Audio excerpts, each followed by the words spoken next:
This has to be the greatest self-help book ever written, the greatest book on success ever written.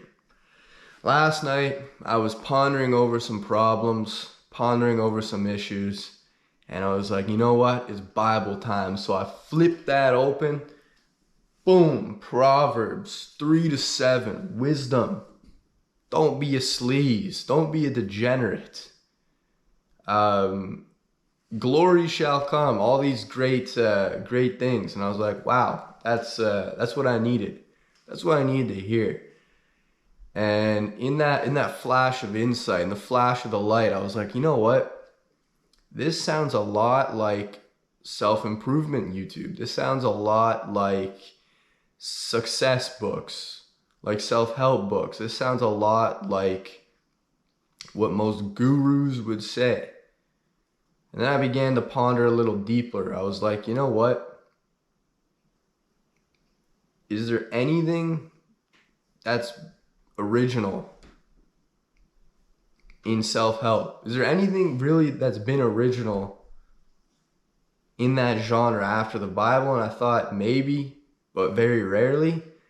And pretty much what I'm getting at with this point is that most of the success step-by-step things you see, most of the self-improvement principles, most of the underlying foundation, the truths and like the essence of bettering your life comes from the Bible, whether you know it or not, especially in Western culture.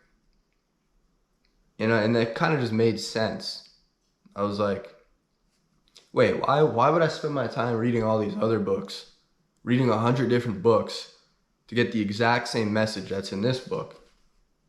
It's like the saying, you can read 100 different books, or you can read one book 100 times, and reading the one book 100 times that's good is more beneficial than reading the 100 different books. If who we are is directly influenced by this, and we live in a world that neglects it, that hates it, that wants to put it away, then that's almost like hating who you are.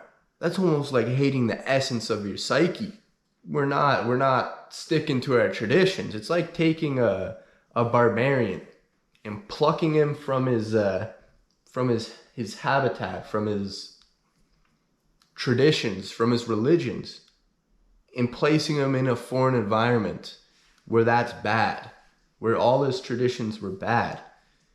He'd probably begin to hate himself. He'd probably think he's guilty.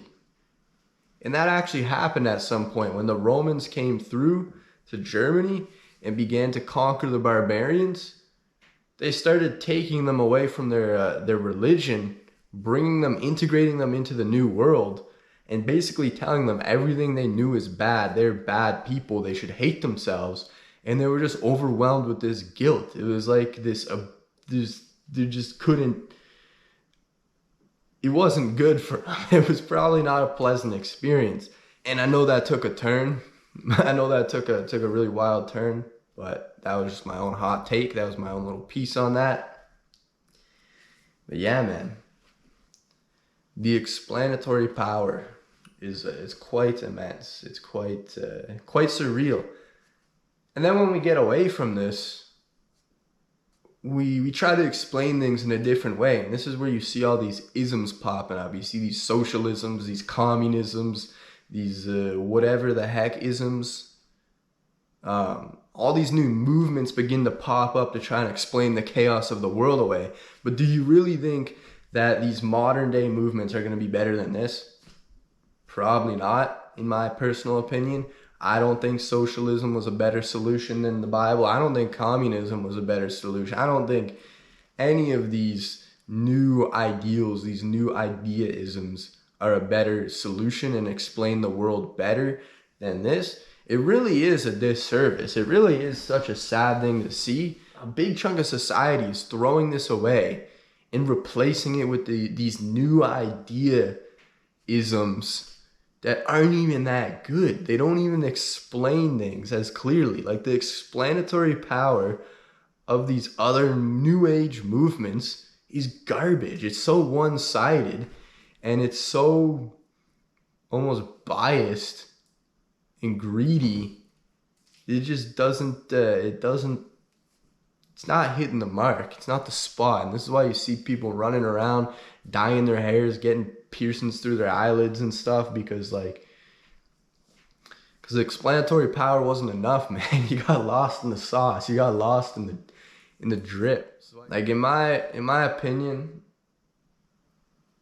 if I really want to be successful, if I really want to live a fulfilling life, then taking this seriously and really trying to figure out what is written within the lines,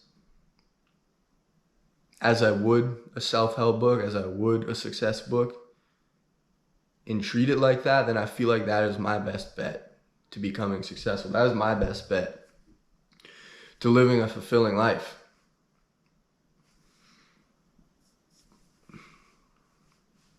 But yeah, I hope you enjoyed this video.